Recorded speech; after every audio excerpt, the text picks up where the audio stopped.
Awesome. Happy New Year, everyone. Welcome to CSM Mastermind. I'm Andrew Marks, co-founder of Success Hacker and the Success Coaching Training Program. We're back for our monthly live webcast today, talking about being that first CSM in an organization and the challenging player coach role. This free learning event is brought to you by Success Coaching, the leader in customer success professional development training with more than 11,000 students globally. Our virtual 3-day intensive boot camps run monthly. Our 12-week live coaching cohorts start up again in February, just in a few weeks, now being delivered under the University of San Francisco School of Management. We have an accredited online CSM certification program and a growing number of standalone courses, all taught by industry experts. You can find out more about our training programs at successcoaching.co. And Ashley will drop a link into the chat right now for you to click on, find out more.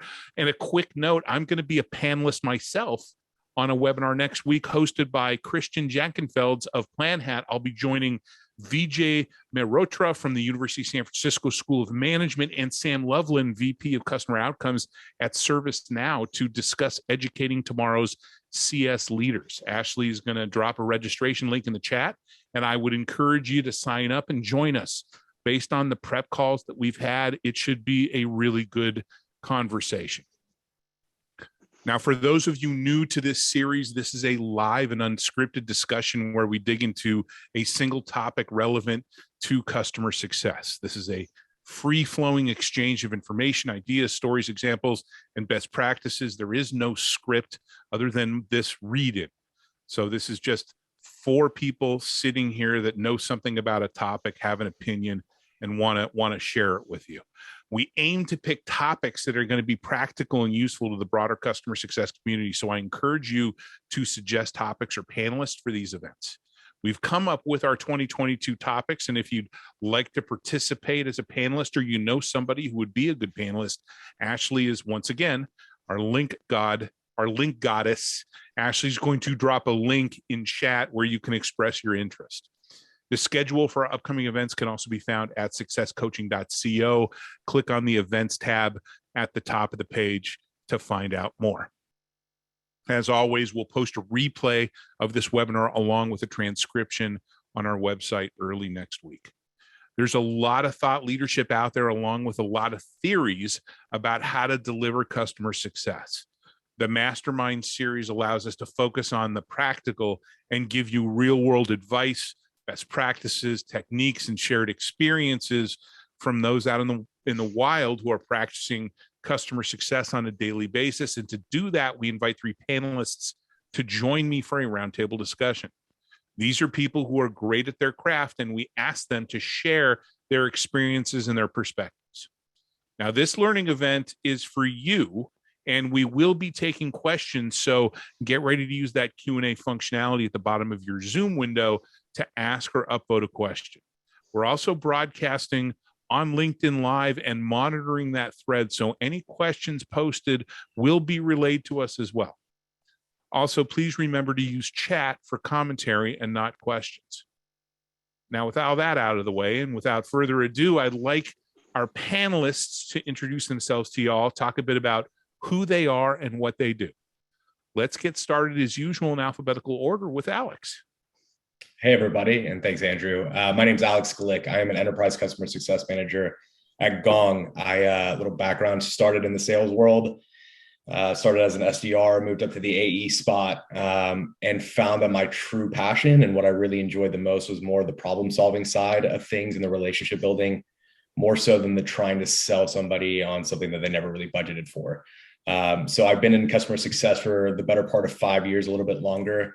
And haven't looked back. I love it. So I started at companies that were 10 people strong, moved up to another one that was on a Series D funding and had a number of technologies at their disposal. And now here at Gong, where we really capture and help understand every customer interaction and deliver insights at scale and empower revenue teams to make decisions based off of data rather than some of those opinions that they think. So I've been in success for a number of years, and it is the best thing that I think I've ever done. So Thrilled to be here. Excited to talk a little bit more about my experience with Guy and Cairo. Thanks for having me.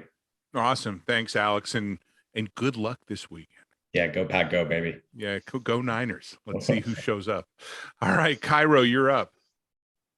Hi, everybody. I'm Cairo. I lead customer experience at Sunnyside.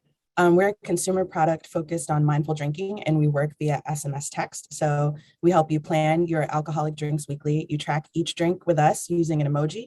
And if you reach out and you say, hey, I need some help slowing down, or I want to stop today, then someone from my team will reach out and text you with support and advice. Personally, I have about 6 years of experience specifically building out CS teams for early stage startups, which often involves me being the first CSM. At Sunnyside, I don't talk to customers as part of my day-to-day anymore, but I was this company's first CSM, and I was their first employee ever, which was new for me. And in my free time, I do career coaching to help folks in tech build professional brands, which I had the pleasure of chatting with Success Hacker and Andrew about before. So this is cool. I'm excited to be here. Awesome. And your moment of truth is going to be dropping here soon, the one that we recorded. I know, I'm so excited. excited. A great conversation. Awesome. And I forgot to grab my whiskey drink prop for your intro, so my bad. But thanks. Next time. Yeah, next time. Exactly. Thanks, Cairo. Glad you're here. And finally, Guy. Hi, everyone. I'm Guy Gallon. I'm VP of Customer Success in Isolate, which is a cybersecurity based in Tel Aviv, a cybersecurity startup based in Tel Aviv, Israel. As for my background, I have been in customer-facing roles for the last 20 years. I started my career as a software developer and later moved to consultancy, project management, and account management, and gradually evolved to customer success. I had the privilege of working for organizations in different stages in their life cycle. I managed mature CS teams, as well as building customer success organizations from the ground up in small startups and small organizations, which has been an exciting challenge for me. And it's a pleasure for me to join this panel with my colleagues today, and I'll be happy to share my experience with the audience. Thank you. Awesome, Guy. And thank you for joining us. What time is it in Tel Aviv right now? Is it late? 10 minutes past 9 in the evening. Awesome. All right. Well, I appreciate you joining us late in your evening. And by the way, I forgot to mention my partner Aaron is going to be out in Tel Aviv end of March for some customer success event out there. Hopefully you guys be able to get a chance to connect. This is the customer success very famous event in Israel. Yes. In end of March. Yeah, so we will be there. He will be there speaking and I believe teaching a course. So that's great. We'll connect. Yeah, awesome. Excellent. Once again, we all appreciate your time today. So now let's get to the topic at hand. Being the first CSM in any organization can be both an exciting and a daunting experience. You have the responsibility of helping your customers get value and at the same time try to establish some semblance of order and begin to develop a repeatable method for delivering success.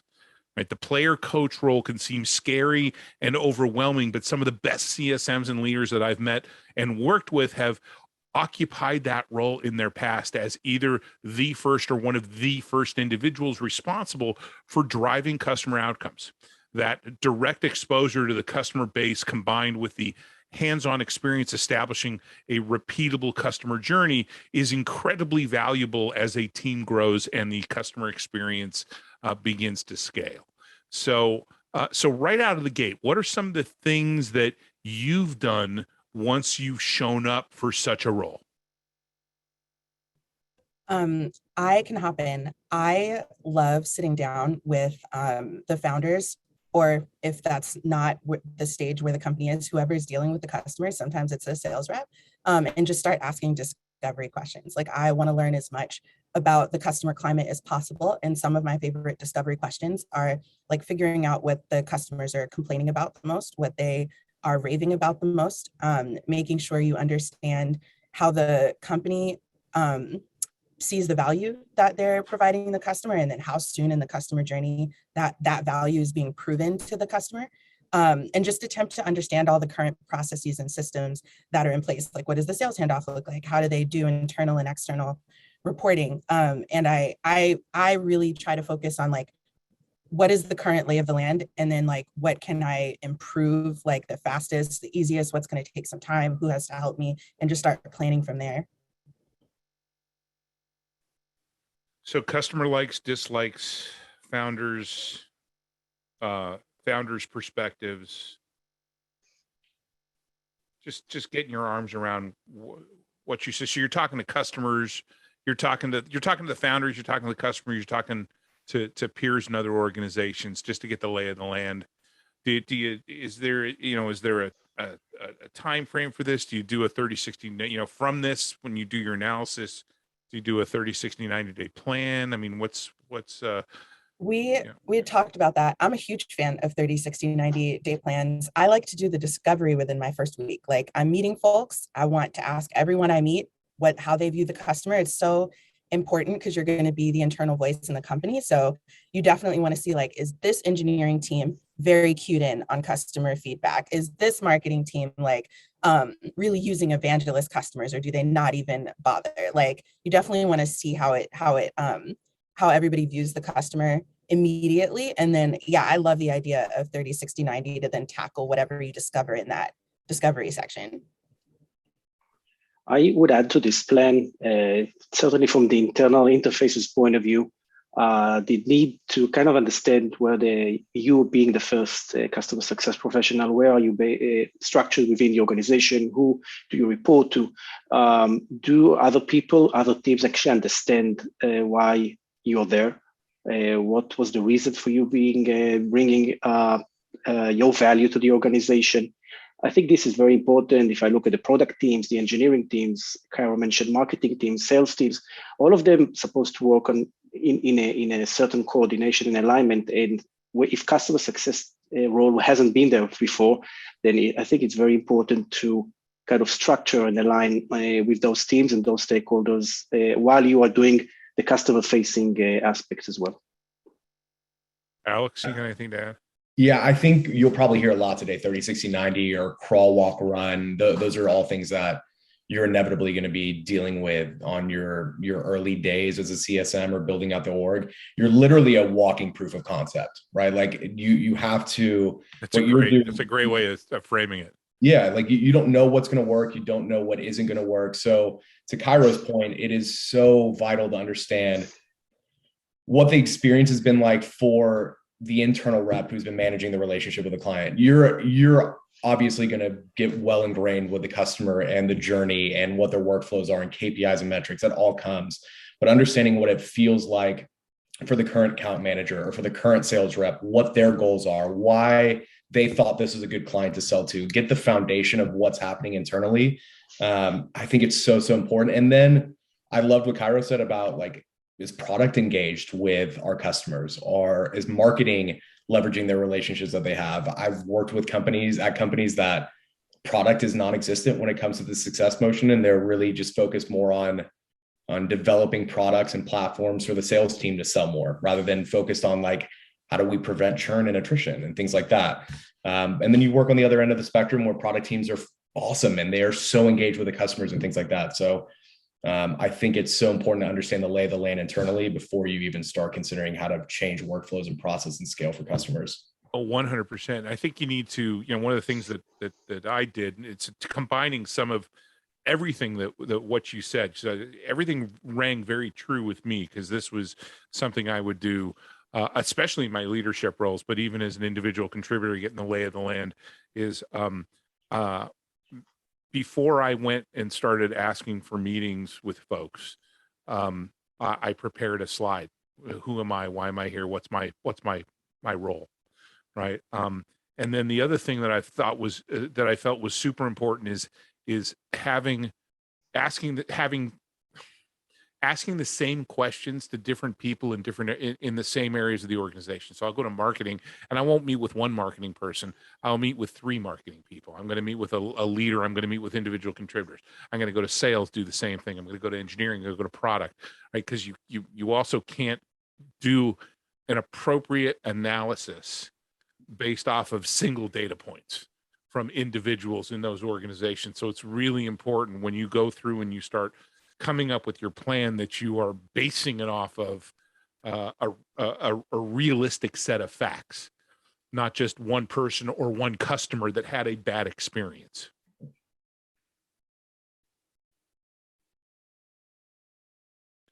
So you go through this, we go through this motion of understanding, rationalizing our understanding, coming up with a plan. Is it too early at that point to think about scale? Or is that something that you always kind of have in the back of your mind?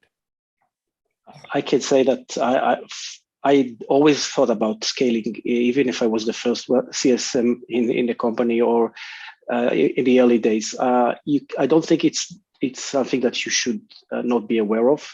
But my line of thinking was you don't have to implement it already, but at least think what will happen if you now have 50 customers, what will happen in 6 months when you have 100 customers and 200 customers, maybe not 2,000 customers, but think about it gradually and try to practice, even if it's manually, make sure that you refine your processes, the ones that you want to create, make sure that they work manually and that they actually click, and then think about how you scale them up and you automate them. So that worked very well for me.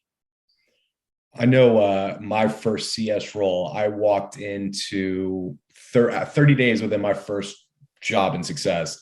I had 267 accounts under my name. And it was mostly like, best of luck, pal. We don't really have a tech stack. Everything is very manual. It's a homegrown CRM. Figure it out. And it's daunting. It's like, where do you even start with 267 accounts? Like, you've never really done this before. And where do you look to begin? That to me is when you start thinking about scaling. Are there ways that we can do customer roundtables and find like-minded or comparable ICPs within my book of business, where we can either hold an office hours or a roundtable session and say, like, what are the top 3 initiatives for your business this year?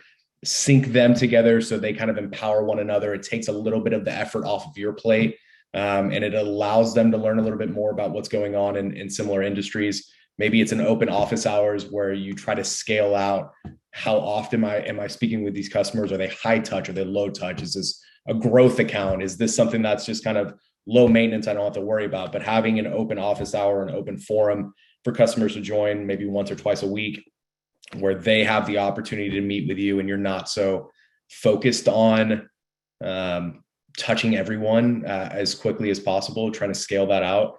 To Guy's point, it is so manual when you start. Like, there isn't going to be a lot of automation, especially when you're building out a team from scratch. Like, there is not, you don't walk in with Gainsight day one. Generally, you don't walk in with like manual. It should be manual, right? It's like building a training program. Yeah. You don't build a training program all online. You don't build the online learning first. You build the training program and evolve it, and then you get to a point where it's like, okay, now it makes sense for us to throw this on an LMS. Yep. Cairo, you got anything to add? Yeah, I want to add that I'm kind of always thinking about scale, both in terms of like scaling the business and scaling the team. And I think it's good to just always have it in the back of your mind. And one of the things that I do that I think keeps it constant is documentation. I used to suck at documentation when I got my first CS role, and now I'm obsessed with it. And my team has told me like this is the fastest they've ever gotten documentation back when they've requested like instructions on something. And now I'm seeking to move from like written documentation to like video documentation. But essentially like having to document things helps you become really married to process, which is a skill that's going to take you very far in customer success. So I think like if you can write down everything you do, write down all the processes you're taught, every process you build, when it's time to like have more customers and have a bigger team, you've got some resources. You've kind of started to prepare for scale, because ideally scale will happen, right? Like there's no reason not to prepare for it, because when you step into a business and you're behind the mission, you're like, yeah, we're going to be huge. We're the next unicorn. So you should just have the mindset that like, oh, we're about to have like tons of customers. And I think that's where the partnership with marketing becomes really, growth becomes really, really important, and just understanding what the business goals are.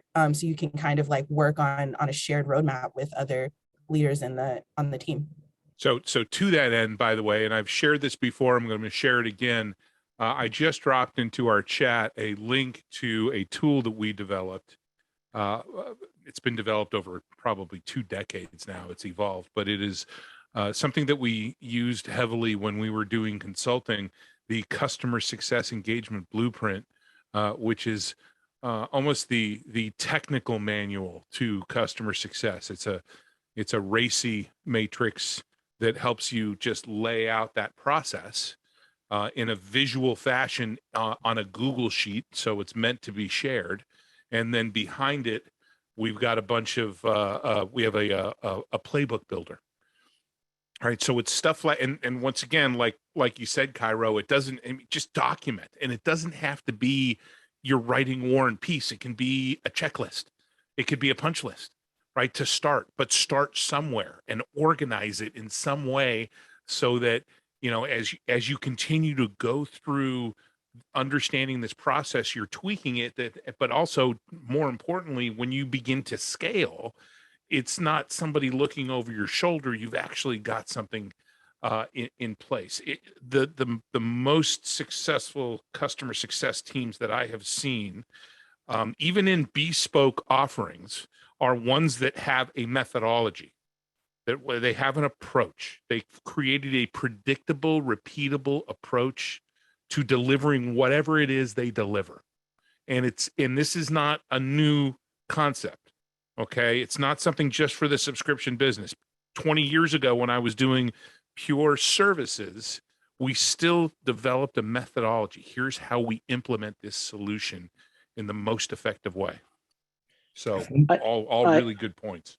I have one tip about the documentation, and that also corresponds to the earlier question. So sometimes when you start as the first CS, there's a lot of documentation spread across different teams and different people.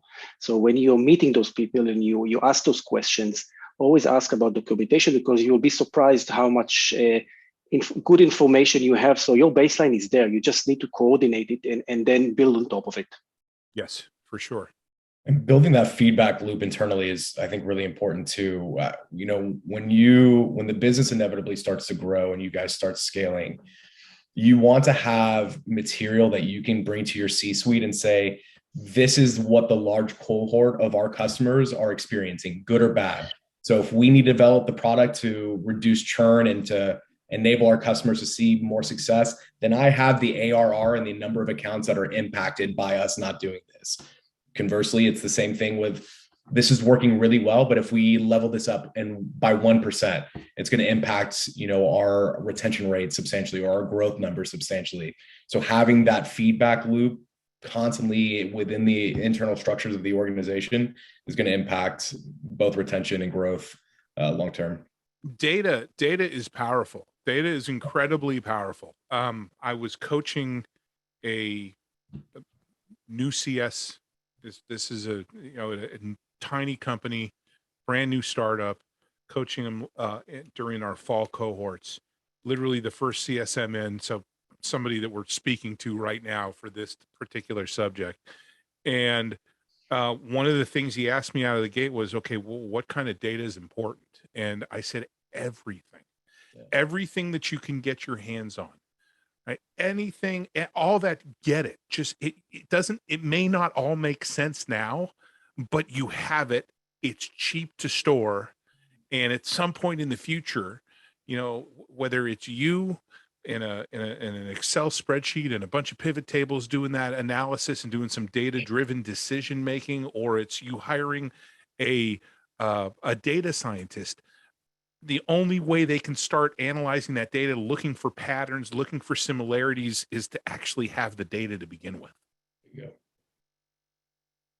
Yeah. So we started talking about we're touching on the tools, and I know there's actually already, Effie has already posted a question about the tool stack. I want to go down that path for a moment. By the way, please remember, if you have a question, please post in the Q&A, not in the chat.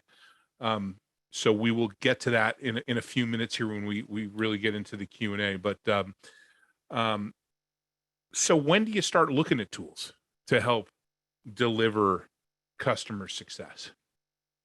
I do it on like a needs basis. I feel like every company I've worked for has been different, and all the tools that we've needed have been different. Like I don't think there's any like as soon as you join, like you go get Gainsight. Like I don't think, I think for some roles, it's been really important that we have a ticketing system. So like we need a Zendesk. Right now, we're using Customer, and that is really important because members are texting us. But at other like CS roles I've had, I mostly communicated via email and like Zoom. So we didn't really need a CRM in that case. And we just like used Salesforce or some internal system. So when I think about problem solving, I think like, what's the most urgent, issue that I need to solve? And do I need a tool to make it happen? So like if documentation is the biggest issue, I can ask for like a Notion or like a Confluence, but if I don't get those things, nothing's going to stop me from using Google Docs, right? Exactly. As opposed to if I have tons of tickets in a day, I'm going to need a tool for that. Like and then I frame everything as like, how can we deliver the best value to customers? So if I'm unable to be communicative properly, then we need a tool. But if I'm able to manage it and the customer experience is not sacrificed, then a tool is less urgent. Google Apps are an amazing crutch, supplement that doesn't require you to write a six-figure check and go through the pain of implementation. Google Apps can definitely take you to a point, for sure. But Agreed. there comes a point where you do need. I like the way you approach it, Cairo. It's a needs analysis. Mm-hmm. But I also think what's important is back to what Guy mentioned, as well, is you need to have those basic processes dialed in, and that's something that you need to be doing. You've got to be doing stuff manually. I can add a little bit on that.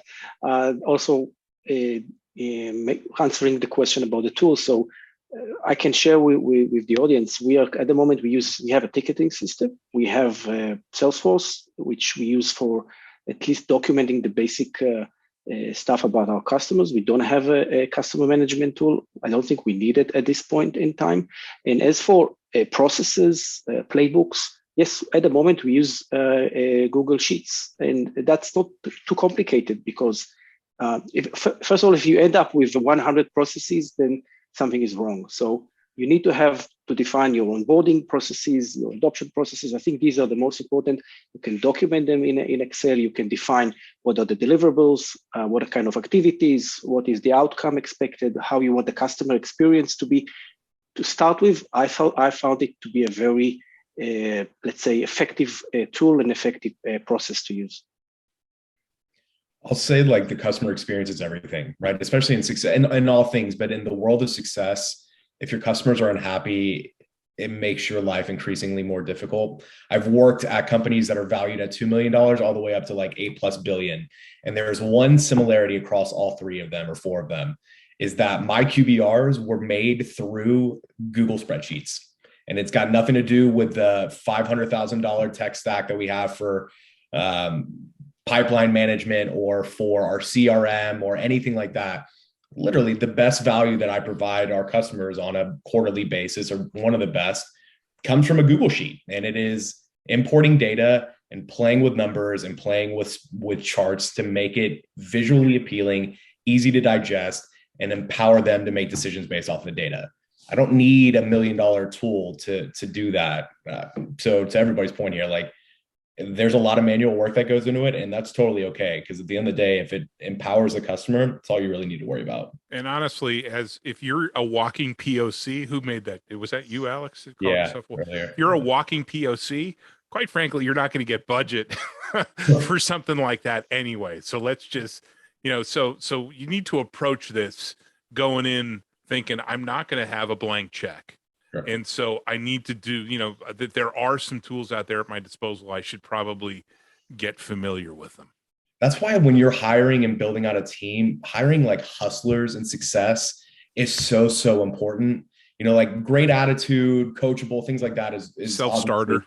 Right. Yeah. But like you're going to be billing, you're going to be support, you're going to be education, you're going to be enablement, you're going to be implementation, you're going to be retention, you're going to be growth. You are all of these things. And it's one of the things I love about the title customer success manager is it's still relatively in its infancy, right? Like we haven't been around for 100+ years. This is still a relatively new role, especially with SaaS booming. There are different definitions of success everywhere you go. So understanding what you're walking into is so important. The other thing is, like, if you're not willing to grind for a few years in this, like, you are not just the renewals person. You are all things in success. You are the everything team, right? Especially in the beginning.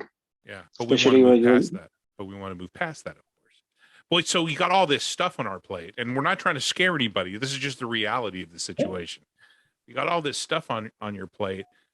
As the first CSM, you also have clients.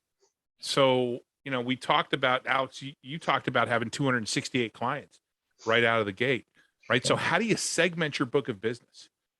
Right. So I get the web of the seminars and the you know, and the AMAs and stuff like that. Those are great tactical strategies, but will always be a cohort of your book of business that you do need to spend more time on because they're larger deals or they have more upside. You know, how do you go about figuring that out? So I don't think it's done overnight, certainly. And especially when you have that many accounts to start, it's going to take a few weeks to figure it out. There were two things that I did, and I can talk to like what some of my mentors and other people that have like really started a number of teams from the ground up is they look at it and kind of define it in 3 different buckets: your grow bucket, your protect bucket, and your react bucket, right? Your growth this is our opportunity to expand the account. There's white space. This could be a great logo for us. Protect is maybe there's some risk or there's something that's going to impact our renewal in the end of the year, 6 months, however long the contract is. That's a logo that we can't lose. It is good for our business. And then react. Some of these are your lower ARR accounts. Maybe they're a little bit more high touch or high maintenance, but you've got a process in place just to ensure that they get their questions answered. The other thing that I would look at is how do you manage the engagement with these accounts? And the way I did it was every account that had a Q1 renewal date, whether it was this year or next year or the following year, was week 1 of the month that I would engage. Week 2 of the month, I would go after all my Q2 accounts. Week 3, week 4, etc. So I had a system in place where I could manage 260 accounts and it wasn't so daunting. And I could take it week by week. And obviously there's some flow over from previous weeks and there's bigger projects, but it's an easy way to engage everybody and realize what bucket they can fall in. But you came up with a process, you allocated the time, you set that time aside. Remember, the only person that can manage your calendar is you. Yeah. Okay. So this excuse, my calendar, I don't have control of my calendar. Yes, you do. And that's your baby. Your calendar is your baby. You protect your calendar. Exactly. Yeah. That's and you control that and block that time out and don't let others block time out for you. But that's a whole different,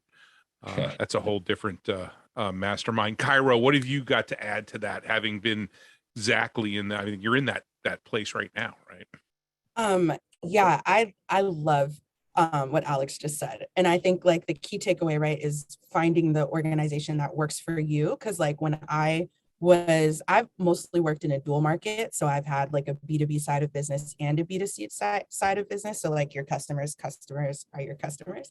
And right now I'm only doing B2C. So this is a fully consumer product. And so it's different because we don't segment them as a team. But when I was doing B2B, I've done value-based segmentation, I've done needs segmentation, and I've done like common trait segmentation. And it all depends on like what I'm trying to get out of the touches, right? So some of these are content touches. And it's like, if you are like needs-based and you have the same needs, then you'll get the same content. But some of them were upsell touches. So the value-based segmentation was really about like, who do we have the highest chance of like upselling? And those are like the folks that we need to touch a lot versus our like, you know, our our highest level accounts just need like regular maintenance. They're kind of self-sufficient. Like you just have to engage them, on a schedule. So like I have a once a quarter call with these folks or a once a month call. And then there are other folks who need like daily engagement. And some of my products have had a customer support side. And then you may segment based on like the needs in that case. And then other parts that customer support area has been handled by like a tech team. So I think Alex also said like customer success looks different everywhere, right? It's all about like what product you're working with, what the customer's goals are. And I think a lot of figuring out your career is maybe figuring out what you like to do in your role. Some folks only want to work in one industry. Other folks are, interested in like, I only want to do B2B and this is what I want my day-to-day to look like. I know that I really like working closely with founders and starting the departments. But I think once you have organized yourself in any way, it makes it a lot easier to deal with members. And you really have to just figure out what the best organizational strategy is based on the product and like the customer's goals. Awesome. Guy, final thoughts before we get to some questions?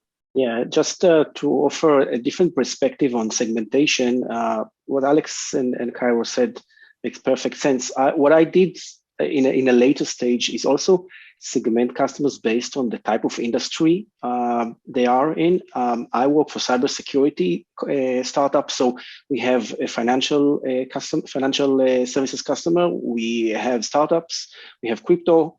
We have healthcare customers. So each one of them, while we offer, let's say, a more or less the same onboarding experience and the same adoption, we have to adjust certain processes. And while it's maybe we try to do one size fits all, it doesn't work for all of them. And we have to do some kind of operational segmentation at a later stage. Once you actually figure out who are the customers that you want to grow and who are the ones that you want to react to. But this one has helped me also to tailor and refine our onboarding and adoption processes to make sure that they fit specific requirements for specific industries. Well, I could see all those industries having different needs, and at some point you might want to have vertical specialists. Right? How this person is a crypto security specialist because crypto has they deal with similar situations, and you want somebody who has that experience to be owning that account or overlaying on that account, because it just adds that much more credibility to you as their trusted advisor. Definitely. Regulation is a good example. You have different regulation in financial industry, you have different regulation in healthcare. Yep. If you bring those expertise as a CSM, that adds a lot of value. Yeah, awesome. All right, excellent. So let's answer some questions. We've got about a dozen right now, and as a reminder, we do go until 15 minutes past the hour. So hopefully you can stay with us. So at the top of the hour, if you have to drop, feel free. Like I said before, we will post a recording of this, the full webcast on our website next week. So first question or top question comes from Natalie. Natalie, thank you for the question. What are some key indicators of when you're ready to scale beyond a team of one? And this was actually a question I did want to get to on our list. And it looks like Guy wants to jump in on this one out of the gate. Guy, what have you got for Natalie? So one of the things that I've implemented, trying to predict and estimate, when and to what scale do I need to prepare for, is having very close, let's say, relationship and proximity to the sales team and to their pipeline, and be very let's say, aware of what kind of POCs, what's going on with the sales cycle, what they predict. Obviously, they have their own goals and targets, so I cannot just work in disconnected from what they do. So they have their own targets. I know what they are planning for the next, let's say, couple of quarters. I keep very close to what they do, and if things go as planned, then I know how to plan my recruiting and the way that I will scale. So that worked very well for me. I mean, that makes a lot of sense. I've been doing that for years, right? Understanding what does it take to enable onboard a drive adoption for a customer. So what that effort looks like. I mean, it's somewhat a computation. What does that effort look like? Do I have enough data across the different verticals, the different types of segments that I'm going to be supporting? And then sales always has to put up a forecast. Right. So you can look at sales history and say, okay, based off of this forecast, how accurate are they? And based off of the previous forecasts, what does that segment look like? And then you can extrapolate from that. Okay, well, this many customers are expected to come on board in this year or this quarter. And I mean, there's you can put this into a spreadsheet and basically create a growth forecast. It's actually something that we're going to be teaching in our leadership track. Yeah, you can derive from the sales pipeline your own kind of prediction. That's not your pipeline, but it's at least a very let's say less risky prediction of what's coming your way. Well, but you can also, what's beautiful about it is when you go to get the funding for it, you have data.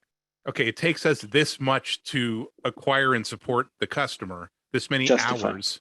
There's only so many hours in a given year. I need this based off of what sales is committing, which you've bought into, right? This is what I need to support what you're expecting us to end up with. That's true. Yeah. That strategy has served me well in my career. So highly recommend people looking into that. Cairo, Alex, anything to add? No, you're good. All right, awesome. Guy, do me a favor, hit the done button. Natalie, thank you for the question. Next question comes from Effie. Okay, so we kind of touched on this. If you have anything left to add, how important is it to set up your CS tool stack when founding a CS process? Which tools should be the first to invest in? Why? I think we've addressed that. Right, you got to figure out you want to figure out your process, and then I love Cairo's response is it needs based, right? Where is the need, especially that early on for sure. I actually would say and I loved your comment on content, on documentation right out of the gate. If there was one thing that you forced me to pick, it would be something like a Confluence.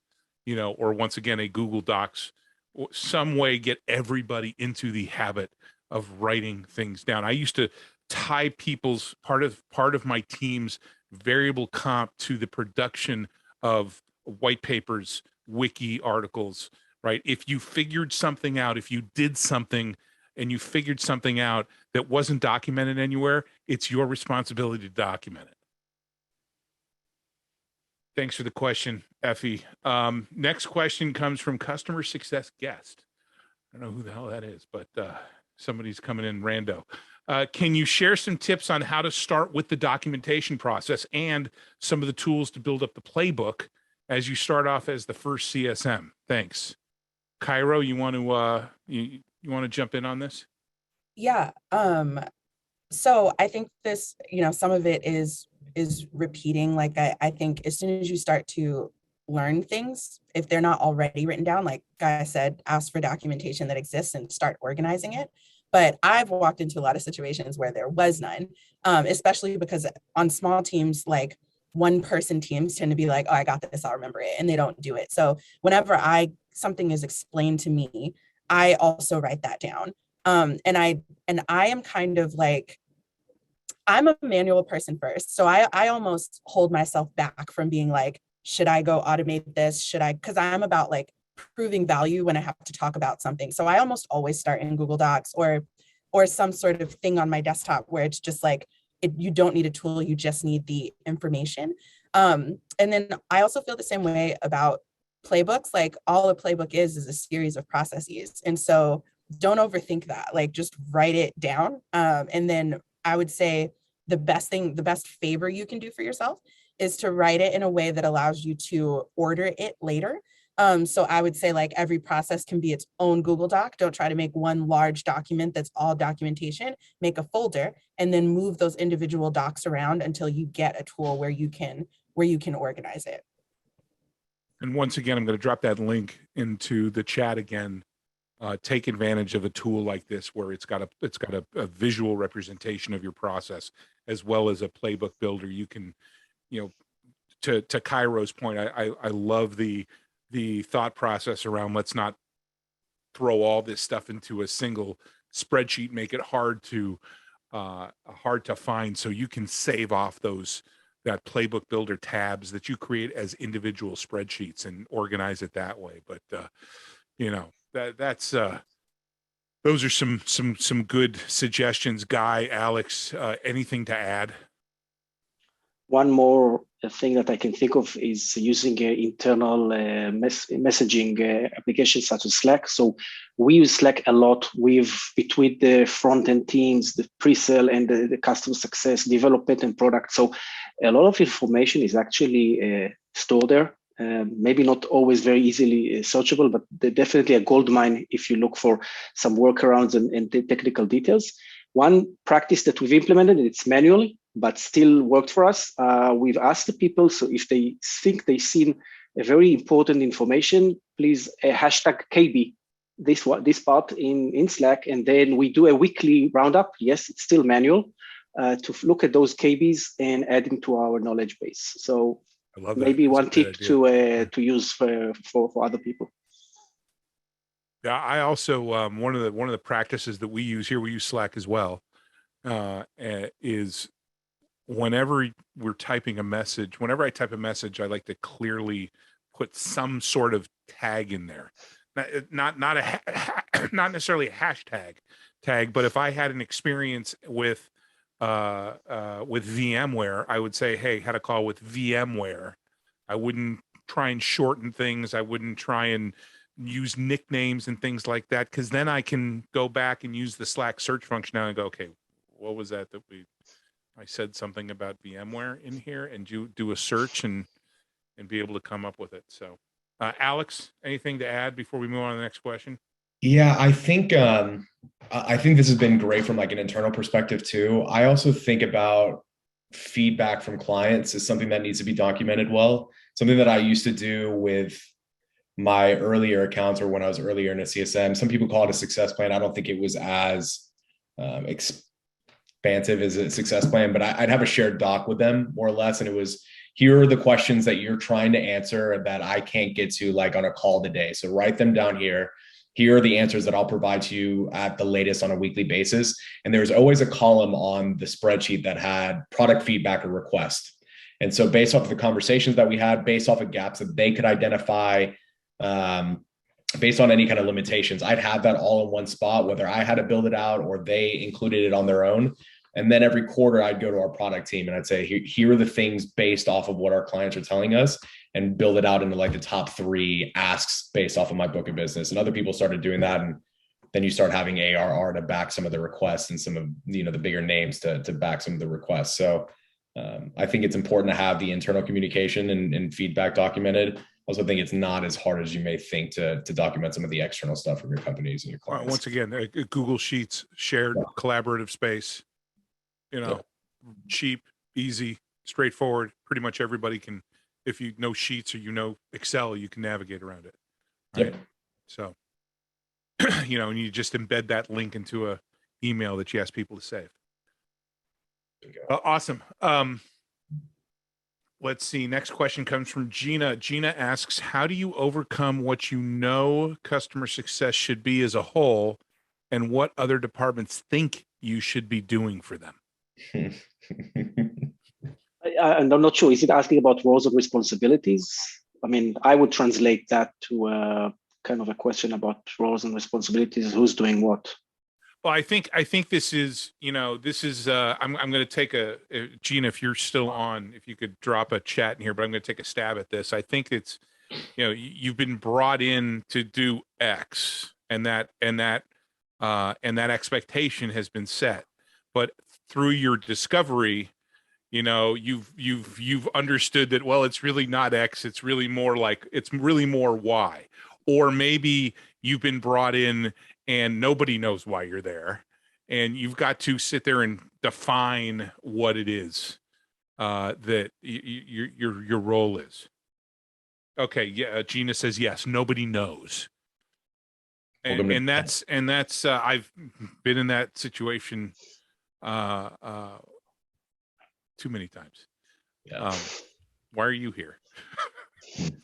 Anybody else been in that? And what have you done?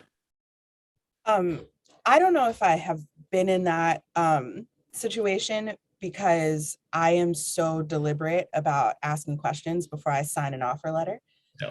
But my instinct says to find whoever is in your corner. I think obviously no matter what, our goal is to be the voice of the customer for the company and definitely champion and explain what customer success should be. But like we've talked about earlier, different companies with different products hire customer success for different things. And one of the first things I learned early on, I don't like sales. It's just not my thing. But there's a lot of CSMs who are actually account managers and who are actually like sales reps. And so I'm really, really clear about that in the interview process. Like, what does my day-to-day look like? So anyway, if you've been hired and you feel like you were clear in an agreement on what you were hired on, and there's at least one person in your corner, whether it's the founder or whether it's maybe the director of sales who's trying to split up what his department is doing, that's the person that you work on with your pitch to everyone else at the company. And you say, this is how I'm going to be describing my role and responsibilities. And as long as you've got that like buy-in from someone who has the clout that's necessary to like also help you advocate for yourself, then I think it's still going to be an uphill battle. Like we all just know that that customer success is a constant like argument in a lot of environments. But I think I think that's a good way to like start the conversation and just keep pushing in that direction.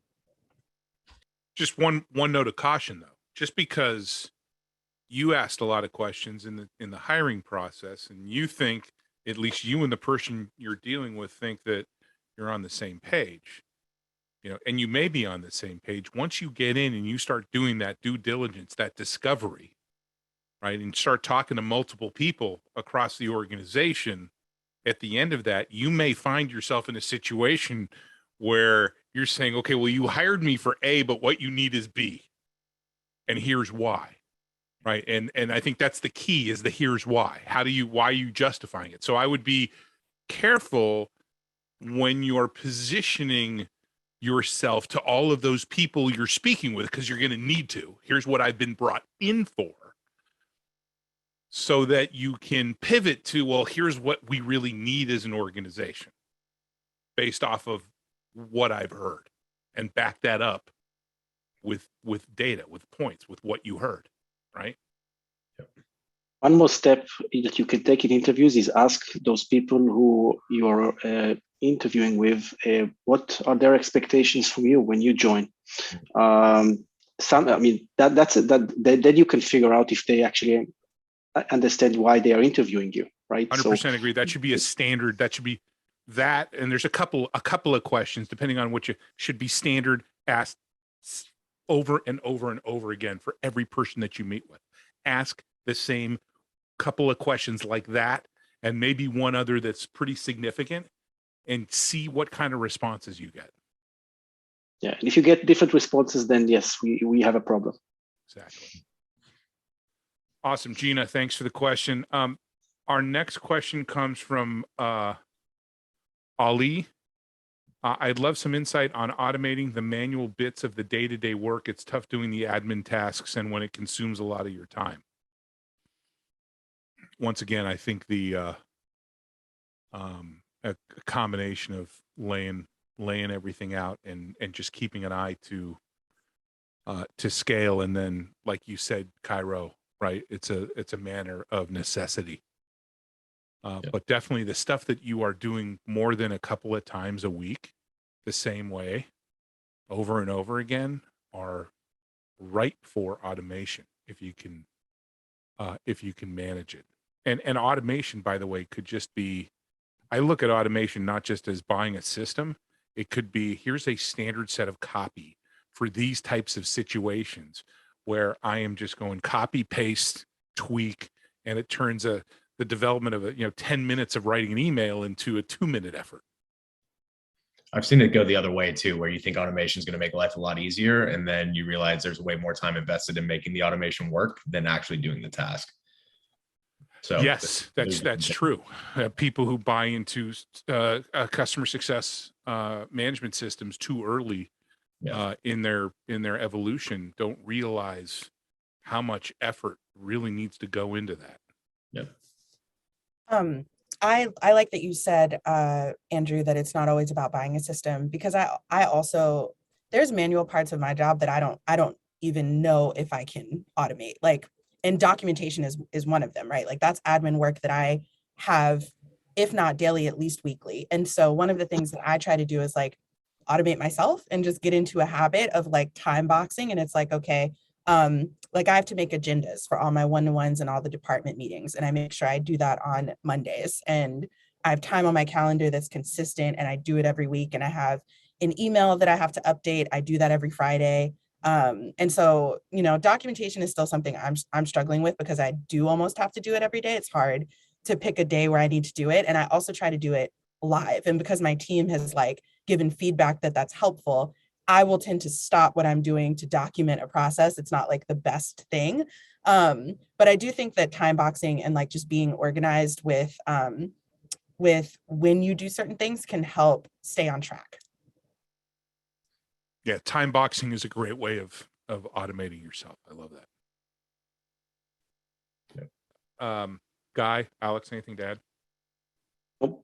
No, I think that was good. All right. That's good. Katie asks, thanks for the question, Katie. Interesting that Alex recommends the roundtable. We've avoided this simply due to competition amongst our customer base. Any thoughts on this, Alex? Yeah, there's definitely a bit of a strategic approach when building out a roundtable, right? Like you don't want to put a sales loft and an outreach in the exact same room and expect there to be a lot of love and great thought sharing amongst the groups.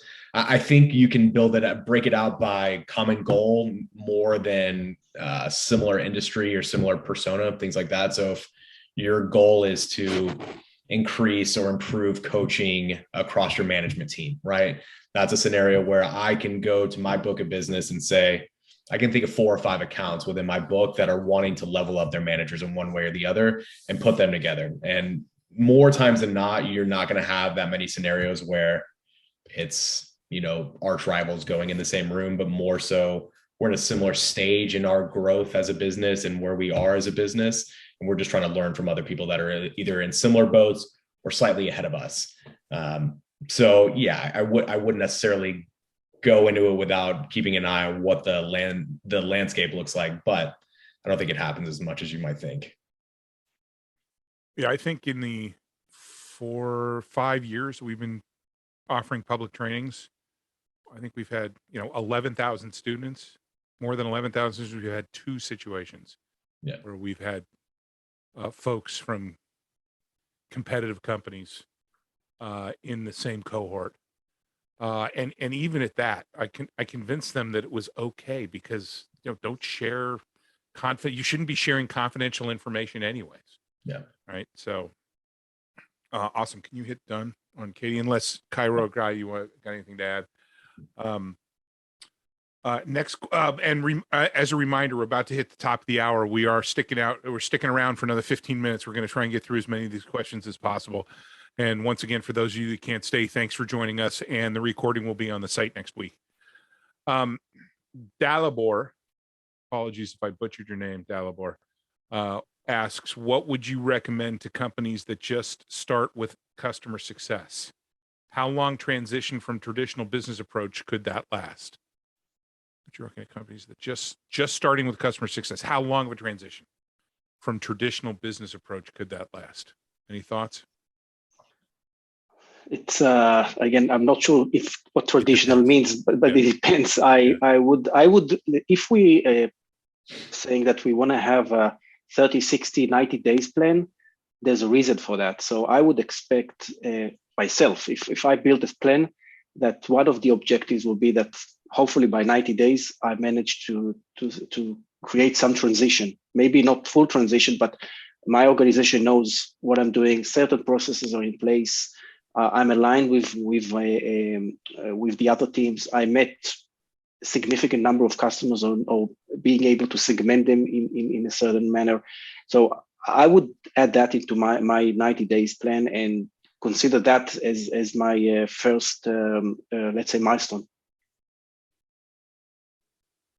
Yeah, I think it's just that classic. It depends, right? It really It depends does. on a lot of different things. It depends on Yeah, your customer, your growth, your complexity I agree. of the business. I mean, what was that, Alex? No, I was just kind of agreeing with you. Yeah. I think that eventually sometimes it's incremental steps, but I would still take that milestone as my first step, even if it's not the full transition. Yeah. Awesome. Thanks, Dalibor.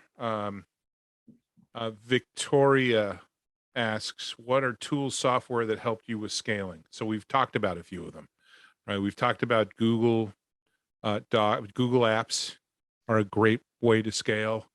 I've used Confluence. We're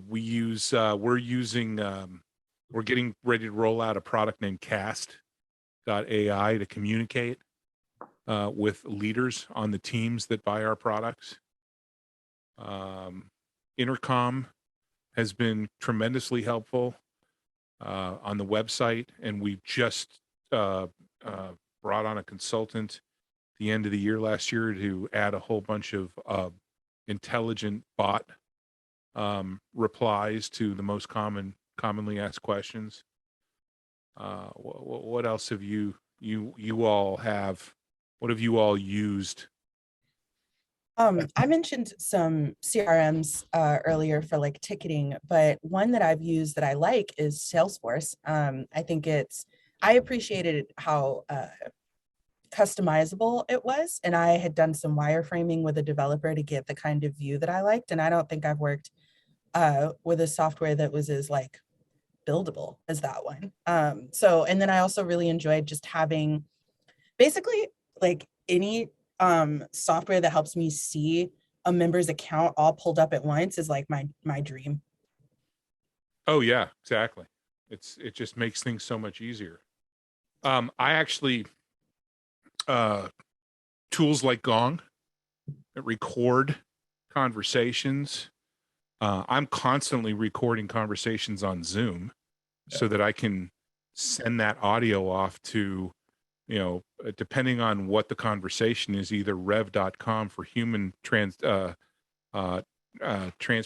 or translate human, you know what I'm talking about, or Temi, which is an AI based product that takes that audio and spits out a Word document. That definitely helps scale. I also want to shout out, like I've used like some live chat systems. And since we're talking about like AI and like bots that can kind of start the conversation for you, I think those are also like helpful tools. And then I would say maybe something else that I also don't mention often is like having a knowledge base and a help center, which we talked a little bit about earlier. But at my first CS job, a knowledge base was the first and largest project I worked on in my first like 6 months there, just because we had a lot of individual customers calling. And it saved my life of being able to just send a link as opposed to typing out the process or even using a shortcut. And I also think that help centers really boost the brand of the business because it really like marks like this company has a resource for me as a member, and it's something that you will probably share with someone else who you're working. And I worked in ed tech, and that's really like a good word of mouth industry. Teachers love to share the tools they're using. So giving them tools to talk about your product is also a great way to like scale. I'm thinking of like softer scaling tools, like even just like having a deck to give a member to like talk to their boss and like help you upsell, like those sorts of things. Oh yeah. I love the wiki / knowledge base. Yeah. Also because it if it's set up correctly, you're tracking how often people are looking to get questions answered, and you can then proactively reach out to your customer base. You could even, if you're tracking it closely enough, you could even track down to a particular vertical. You'd say, hey, you know what, customers in crypto are asking these top 10 questions. So why not proactively we reach out and share with our crypto customers? Here are some of the best practices. Here are the top 10 frequently asked questions. Actually, that's proactive customer success. Not wait for them, not wait for the incomings, right? You want to reduce, you want to be able to balance things. You want to be able to help scale. That's how you need to think.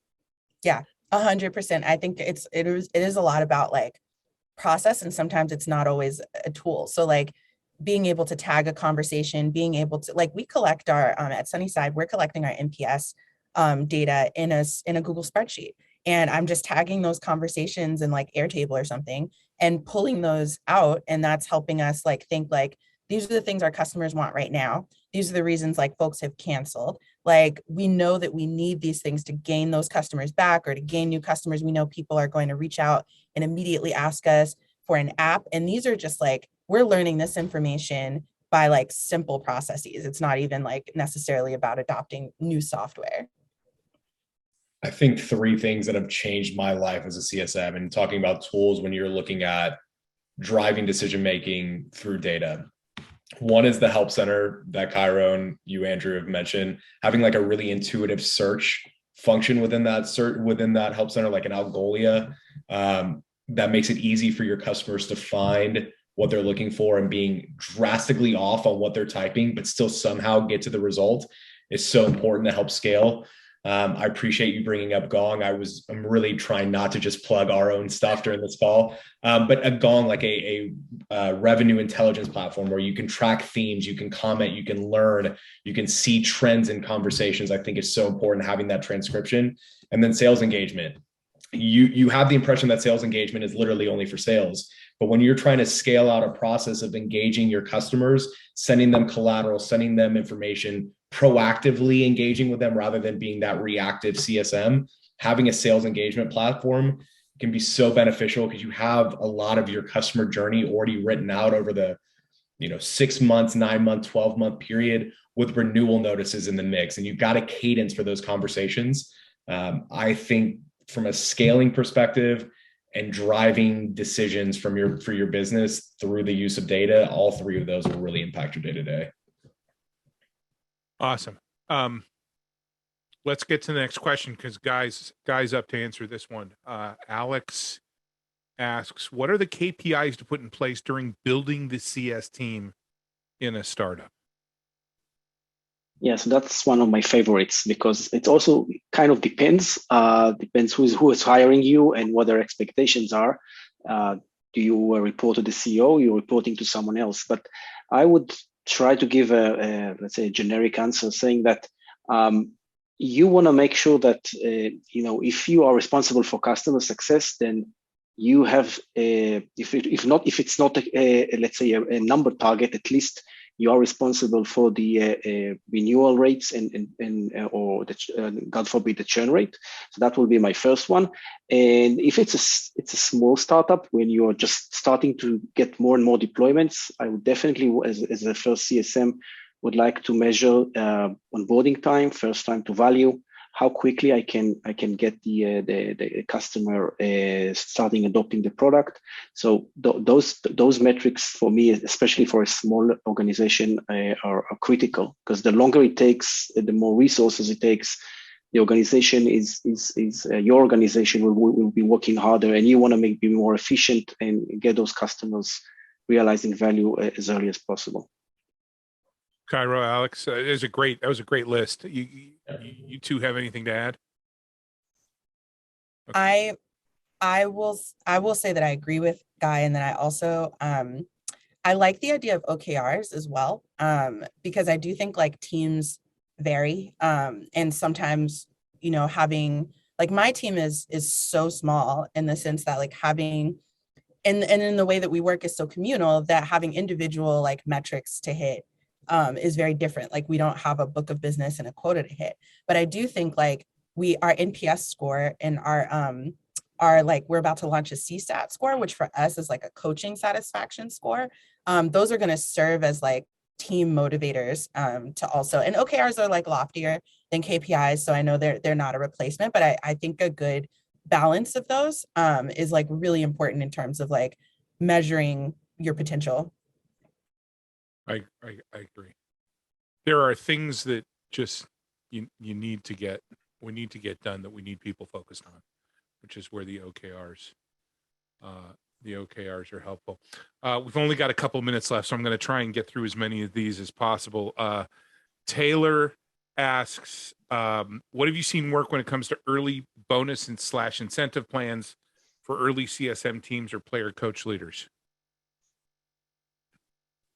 Personally, I've seen basic 80-20, 80%, here's your job, get it done. 20%, here's some variable pieces, that might not be tied to, maybe that's tied, there's a piece tied to retention, maybe there's a piece that tied to upsell, maybe there's a piece of that tied to, I want you to start to build out process, whatever those OKRs are, what have you. But to me, that seems to be the most effective to motivate people to do the things that you want them to do, and incentive drives behavior. Anybody want to add to that? I just always like to plug that if you happen to have some folks who are more motivated by opportunity, there's ways to brainstorm how to get them more involved in whatever it is their interests lie when they hit a certain goal. I think that's motivate by here's the direction we're going to take you in your career. Awesome. Thanks, Taylor. Jeremy asks, if we have a support team, what are some things you can do to stress that your role as a CS should not just be support and or ticket follow-up? And Guy, you wanted to jump in on this.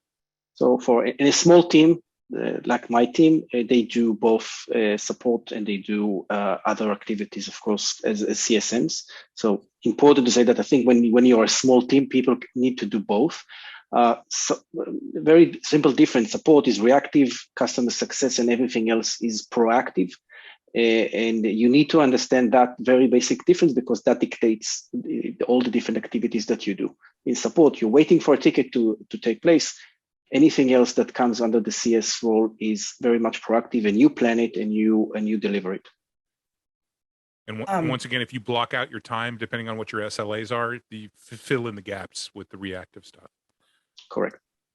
I also just want to say that from a personal career standpoint, I think it's just good to be proactive and take initiative. And so if you just feel like you're being put into if you feel like all you do is answer tickets, then gather the data on those tickets and then present it to whomever is overhead. Go ahead and do whatever it is that you want to be doing, just prove you can do it. And anyone with some sense will be like, oh, this is a skill the business needs, continue doing it.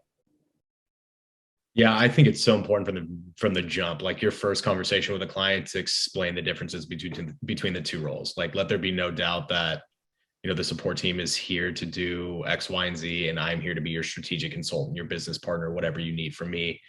From a strategic perspective, I'll help with. I'll be very quick to say, no, that's a support thing. Wait, feel free to raise a ticket on that. And more times than not, they don't really buck too much of that idea, but tickets coming from a client generally get solved a lot quicker than if it's me raising it on their behalf or me answering it on their behalf. Especially if you're using a Zendesk or something like that, where it automatically just prioritizes tickets. A strategy I've used for years, long before customer success was the thing, was, hey, Mr. or Mrs. Customer, what I need you to do is I need you to go to support, get a ticket filed, and then email me the ticket number. Yep. Okay, so they go do that thing, and then they know that, okay, I'm aware of the ticket number, and then I just lob an email. Hey, Alex, what's going on with this thing? Yeah, right. And it's just, that's the best way to do it. And then you inform them, this is the way you do it. When it's something important, I want you to go to support and then email me. I can't help you unless you email me the ticket ID. Yeah. So anyways, well, we got through 12 questions. We got through half. That's not bad. But I love how engaged the community is in our webinars. And we're unfortunately at the end of the time that we have for today. So I think it was a great conversation, but it's not what I think, it's what all of you think. Please let us know by posting your feedback on LinkedIn and tagging either myself or our guests or success coaching. I want to thank my amazing panelists for spending the time with us, for the ideas, thoughts, insights, and best practices that you shared. One final note: great CSMs know they don't have all the answers, but they know where to get them. And that's why we created the CSM Mastermind, to harness the knowledge and experience of the community to help improve everyone. We hope to see you again at our next event on February 23rd, when we'll discuss how to share customer feedback effectively. Until next time, make sure you're making space for yourself and your mindset every single day, and have a great rest of your week and month. Thanks, everybody. Go back. You guys stick around until we get the all clear from Ashley. Thank you. You guys, fantastic. Great conversation, lots of engagement, great questions. Exactly what we want to do. We want to have. Are we able to answer the rest of the questions in offline in any manner? We don't have that set up as a format, although Jerome, if you want to stick around here, and NK, I would like to, if you got a minute, if you guys have another minute, rule of thumb, threshold to think about to recruit a new CSM in the team. What's the rationale behind it? Once again, it depends, but I typically have looked at, once you figure out what it takes to support your customer by collecting all that data, that's how you figure it out, right? Because it's not about the revenue. It's about what kind of effort do I need to put into helping my customer achieve what they're trying to achieve, right? I would add also, and try to build the right profile that is relevant for your business. For example, how technical the CSM needs to be. Am I recruiting a CSM or CSE, customer success engineer, for example, that is more technical, that needs to do more, let's say, configuration and deployments. Yeah. Few things more frightening than being hired as a CSM and being a technical account manager in the role. Like that, Yeah. They're very different people and Yes. very different mindsets. Yeah. Just a unicorn. Yeah. It's a unicorn. Yeah. It's a unicorn. and then NK, let's see, did NK stick around here? NK is still here, because Guy, you wanted to answer this about starting a CSM function in a very mature organization. So I would definitely, when that happens, ask the question, how they actually work so far. If they are mature, you have hundreds or thousands of customers, those customers still exist. So who managed them, right? I would definitely try and not just try to reinvent the wheel. Let's find out exactly who did what kind of responsibilities certain teams, I don't know, product team, sales team had. And I would focus in the beginning to get as much information as possible I'm kind of relating to what Alex said before, trying to segment it very early and find who the ones that I have to talk to engage first. And that information is probably there because somebody else managed those customers. I don't believe that they were just selling something and nobody talked to the customer. So that would be my tip. Awesome. Thanks. Guy, anybody else want to add anything? And then one last one from Rob. In the agenda, you mentioned the importance of understanding the ideal customer profile from the start. What is your experience with joining a sales/success process that has not focused explicitly on this? Both evaluating, establishing that ICP, and shifting school of thought, i.e. sales is just going to want to sell. I think this is an important part of the feedback loop that you provide the organization. But at the end of the day, if sales and marketing don't want to listen to what you have to say, then they're not going to listen to what you have to say. This is one of the justifications, though, of why it's so important to collect data, right? From that data, even if you've got an ICP that's defined, from that data, you should be able to better understand what your ideal customer profile looks like. And that's why it's so important to gather as much information as possible about your customer. Your ICP may be needs-based, may be functionally based, maybe customer size-based, vertically based. But the only way that you're going to be able to analyze whether your current ICP is the reality, or create an ICP that is the reality, is by understanding, the success or the failure of various customers using a bunch, looking at a bunch of different variables. That's been my experience. I would like to add two things. I think that one, for shifting school of thought, I found that it's really useful to explain to everyone how they affect the customer experience. So I think a lot of folks forget that the customer journey starts in the shopping phase. So sales folks think that they don't really affect the customer experience, but that handoff and like being aligning with what the salesperson sold to what the customer success person is going to help the customer engage with is like really important. So I think that's the first thing. And then also if you're joining a team that's never really dealt with ICPs, I think you have to do some internal acceptance about like being willing to continue to have that conversation. Like Rome wasn't built in a day. So a lot of the points I've made, unfortunately, have come a little late. And I'm like, hey, if we had done this before, and maybe 2 or 3 times of me going, I told you so, we'll get ahead of the ball next time. So true. Since we're dealing with people and customer success is not just about customers, it's also making other teams in your own organization successful. Definitely, if I can show or how I can help marketing team to be successful, sales team to be successful, I'm sure they will help me. So if I get some good case studies, joint customer activities for marketing, and I'm helping sales team to upsell and cross-sell, I think very quickly they will be on board. Well, that's the what's in it for me. But internally, we actually teach that in our level 2. We talk about how you apply the same exactly rules that you apply with your customers, right? The empathy and understanding what motivates people. If you apply that, you want to use the same skill to apply that internally, right? Well, what can my sales be? I was highly successful doing that with my sales teams. I am here to help you sell more. I'm here to make your job easier. That's how I earned the nickname Gravy. Because when Andrew got involved, it was all gravy. Nice. Hey, thanks you guys. Awesome job. Thanks for all you that stuck around.